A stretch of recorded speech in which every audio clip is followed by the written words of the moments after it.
Il-maġġoranza ta' rakkomandazzjonijiet li għamel il-grupp li fassal l-istrateġija tal-pensjonijiet intlaqgħu b'mod pożittiv.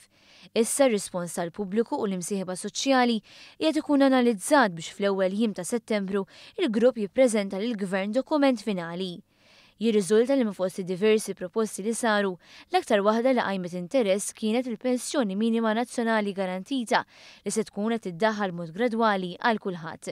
Tkellimna ma' chairperson tal-grupp Mark Musu dwar dan u aspetti oħra li ġibdu interess. Hemm ovvjament proposti biex forsi il-mod kif din ħad iddaħħal ikun aktar aċċellerat.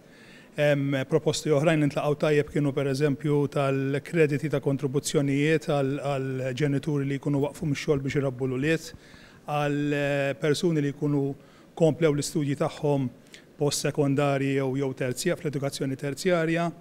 Kien hemm diversi rakkomandazzjonijiet li ntlaqgħu tajjeb. Għalkemm id-dokument finali għad irid ikun ippreżentat, il-Gvern diġà qed jara li hemm proposti li se jkunu implementati mill-budget li ġej, kif ikkonferma l-Ministru tal-Politika Soċjali Michael Farrugia.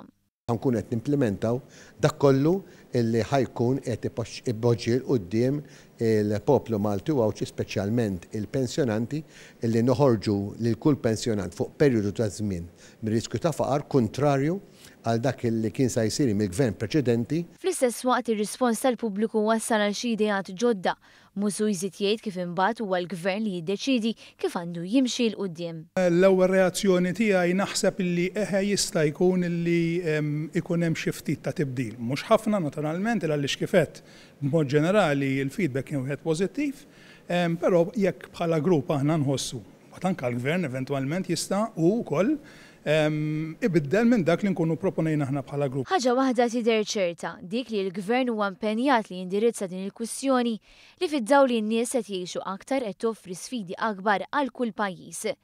Il-Ministru Farrugia qal dan b'differenza ta' x'kien jiġri fl-imgħoddi.